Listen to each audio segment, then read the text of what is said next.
ओरमा group, जो सोचता है वो करता है। आपके अपने सपनों का आशियाना। पिछले 24 घंटे में बिहार की राजनीति ने अचानक एक बार फिर से करवट लिया है।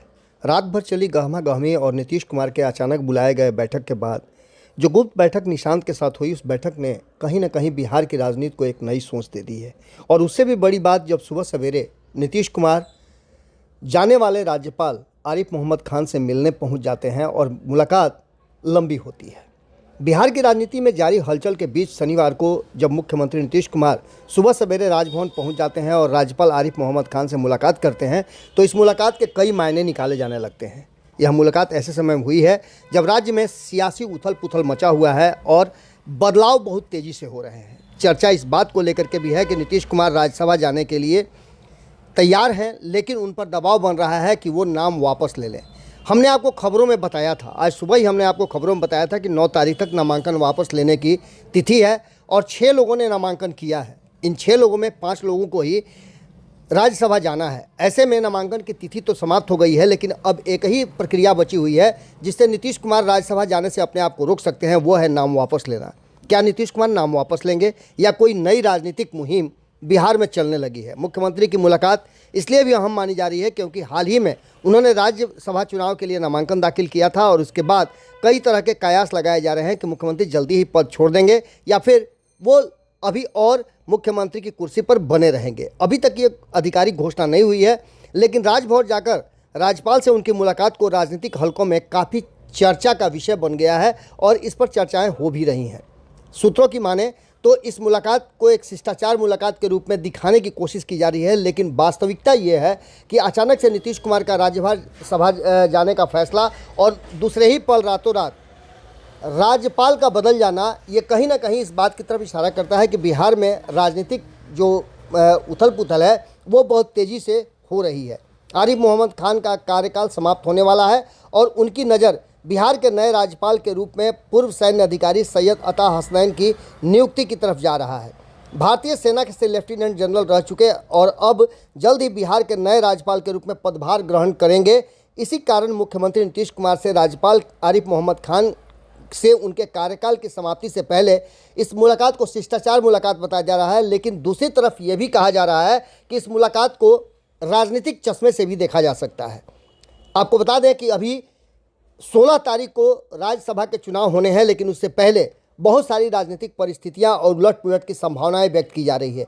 कहा यह जा रहा है कि जनता दल यूनाइटेड अभी भी मंथन के दौर से गुजर रहा है और अभी तक निशांत कुमार ने यह तय नहीं किया है कि वो क्या करने वाले हैं। निशांत कुमार के लिए कोई रोल तय नहीं हुआ है और जिस रोल में निशांत कुमार को लाने की बात चल रही है उस पर भी अभी तक स्थितियां जो है स्पष्ट नहीं हो पाई है। मुख्यमंत्री के राज्यसभा जाने की संभावनाओं को लेकर के और उस सरगर्मी को लेकर के इस बीच ये भी कहा जा रहा है कि नीतीश कुमार कोई बड़ा फैसला भी ले सकते हैं। नीतीश कुमार एक बार फिर से अपने फैसले से पलट भी सकते हैं। हालांकि ये संभावनाएं बहुत कम नज़र आ रही है, लेकिन चर्चाएं हैं और राजनीतिक गलियारे में जो चर्चाएं हो रही हैं उसमें इस बात को लेकर के भी चर्चा है कि नीतीश कुमार आखिर क्या करने वाले हैं। निशांत कुमार की शर्त मान जाएंगे या निशांत कुमार को सामने लाने के लिए नीतीश कुमार अपने फैसले पर टिके रहेंगे। 9 तारीख को नाम वापसी के पहले ये सब कुछ संभव है। आपको बता दें कि 24 घंटे का ये समय बिहार की राजनीति के लिए काफ़ी अहम माना जा रहा है, लेकिन इसी बीच में बहुत सारी संभावनाएं हैं जिस पर चर्चाएं हो रही हैं। इसके साथ साथ आपको बता दें कि नीतीश कुमार के फैसले कब बदल जाएं ये भी कहना बड़ा मुश्किल होता है। आपको बता दें कि नीतीश कुमार के इर्द गिर्द जिस तरह का दायरा बना है और जिस तरह से राजनीतिक दबाव उन पर बनाया जा रहा है उसको लेकर के भी नीतीश कुमार असहज दिखाई दे रहे हैं। वास्तविकता यह है कि नीतीश कुमार की इस मुलाकात को एक शिष्टाचार मुलाकात बताया तो जा रहा है, लेकिन राज्यपाल से नीतीश कुमार की यह मुलाकात ऐसे समय में हुई है जब बिहार में सियासी मोड़ ऐसी जगह आकर के खड़ी है जहां से अब यह तय कर पाना मुश्किल हो रहा है कि आखिर ये राजनीति कहाँ जा रही है। आपको बता दें कि नीतीश कुमार के फैसले और नीतीश कुमार के इस फैसले के साथ साथ जो बातें सामने आ रही हैं वो कई तरह की प्रक्रियाओं से भी गुजर रही हैं। इन सारी प्रक्रियाओं में एक बात तो साफ नज़र आ रहा है कि नीतीश कुमार के राज्यसभा जाने और राज्यसभा जाने के साथ साथ ये फैसला नीतीश कुमार का अकेले का नहीं बल्कि उनकी पूरी पार्टी का है। ऐसे में एक बात तो साफ नज़र आ रही है कि नीतीश कुमार राज्यपाल से मिले हैं तो उस मुलाकात के कई कारण बताए जा रहे हैं। उन कारणों में सबसे बड़ा कारण ये बताया जा रहा है कि नीतीश कुमार की मुलाकात राजनीतिक है, शिष्टाचार है, या फिर इसके पीछे कोई और कहानी रची जा रही है। आपको बता दें कि इस पूरी प्रक्रिया में बिहार में जारी राजनीतिक घमासान के बीच मुख्यमंत्री नीतीश कुमार अचानक राजभवन जब पहुंचते हैं, उन्होंने राज्यपाल आरिफ मोहम्मद खान से मुलाकात की, उसके बातचीत की। लगभग 13 से 15 मिनट के आसपास उन दोनों की बातचीत हुई है और इसे राजभवन में राज्यपाल आरिफ मोहम्मद खान के विदाई लेने जा रहे हैं, इसलिए ये मुलाकात बताई जा रही है। लेकिन राजनीतिक जानकारों की माने तो इसकी चर्चा भी जमकर होने लगी है। सिर्फ यही नहीं, इसके अलावा भी कई घटनाएं घटी हैं। मुख्यमंत्री नीतीश कुमार से मिलने के लिए उपेंद्र कुशवाहा भी पहुंचे हैं। सीएम हाउस में पहुंचकर उन्होंने नीतीश कुमार से मुलाकात की। इसके साथ साथ आपको बता दें कि और कई लोगों ने नीतीश कुमार से मुलाकात की है। नीतीश कुमार से मुलाकात करने वाले में जो कार्यकारी अध्यक्ष संजय झा हैं वो भी मुलाकात किए हैं। तो वहीं आपको बता दें कि नीतीश कुमार से मुलाकात करने में नंदकिशोर यादव भी हैं, जिन्हें राज्यपाल बनाया गया है। नीतीश कुमार ने सीधे तौर पे ये बातें तो जदयू के लोगों को कह दी है कि चिंता करने की बात नहीं है, वो राजनीति से संन्यास नहीं ले रहे हैं। कार्यकर्ताओं को आश्वासन दिया है कि पूरी तरह से वो सक्रिय राजनीति में रहेंगे, उनका मार्गदर्शन बिहार को प्राप्त होता रहेगा और उनके देखरेख में ही बिहार चलेगा। लेकिन इन सब के बावजूद आपको बता दें कि 8 मार्च को निशांत कुमार को शामिल होना है और इस शामिल होने की प्रक्रिया को लेकर के भी चर्चाएं चल रही हैं।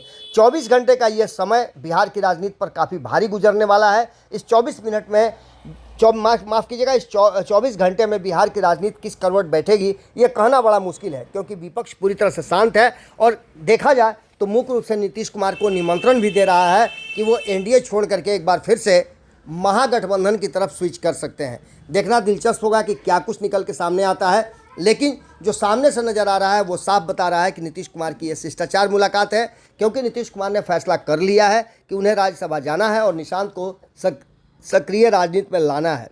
अब ऐसे में इस मुलाकात को इसी परिप्रेक्ष्य में देखा जाना चाहिए या इसे राजनीतिक चश्मे से देखा जाना चाहिए। आप खुद समझदार हैं। कमेंट बॉक्स में अपनी राय जरूर लिखिएगा। बहुत बहुत धन्यवाद। नमस्कार। हमने सजाया है ई होम्स पैनोरामा को, हमने बनाया है ई होम्स। मेरा एक सपना था जिस पे मैं पिछले 4 साल से काम कर रहा था। हमने जो बनाया है वो सबने है माना। ई होम्स पैनोरामा में हो आपका भी आशियाना। और फाइनली हमने 2021 में इस प्रोजेक्ट को लॉन्च किया। बहुत लोग अप्रिशिएट कर रहे हैं कि पूर्णिया जैसे शहर में, बिहार के, एक तो बिहार की बात करें उसमें भी पूर्णिया जैसे छोटे जगह में इस तरह का लाइफस्टाइल देना, ये सुन के हम लोगों को बहुत अच्छा लगता है। ई होम्स में हमने कुछ और भी किया है, जैसे हम जिस जगह में रह रहे हैं हमारे फैमिली सिक्योर हो, उनको सिक्योरिटी का ध्यान में रखा है। आपकी सुविधा और सुरक्षा आपके लिए खास है, ये आपका विश्वास है। इसमें आर्टिफिशियल इंटेलिजेंस का 7 लेयर सिक्योरिटी का हमने इस्तेमाल किया है। लस ग्रीन कैंपस को बनाया है। यदि हमारा बाउंड्री वाल है तो वो वर्टिकल गार्डन है। ये जितनी भी फैसिलिटी होता है एक इंटरनेशनल टाउनशिप में ई होम्स है, ये हम लोग विश्वास नहीं कर पा रहे हैं। जो भी हमारे मित्र दोस्त या जो भी हमारे बाहर के बाहर आते हैं तो हम लोगों को बहुत अच्छा सुनने को मिलता है और बहुत अच्छा क्रेडिट मिल रहा है। वो सारा हमने सिर्फ एक बिल्डिंग नहीं बनाया, हमें एक बहुत अच्छा लाइफस्टाइल दिया ई होम्स में, और मेरा एक सपना था जिसको मैं आज फुलफिल होते हुए देख रहा हूँ। ये आपका आवास है। ई होम्स पैनोरामा में अब आपका निवास है। E homes Panorama, luxurious lifestyle redefined. Panorama group, जो सोचता है वो करता है। अगर ये वीडियो पसंद आई और वह बिहार के राजनीति और बिहारियत से सरोकार रखेनी तो सब्सक्राइब बटन दबा के चैनल के सब्सक्राइब कर ली। ओजे एगो घंटी बा, ओकरा बटन दबा देला से कुल सटीक और मारक खबर रुआ मुफ्त में मिल जाई। अगर रुआ पत्रकारिता के हमनी के नया प्रयोग में सहयोग कर चाहतानी तो ज्वाइन बटन दबा दी। पेटीएम नंबर नोट कर ली 9386816700।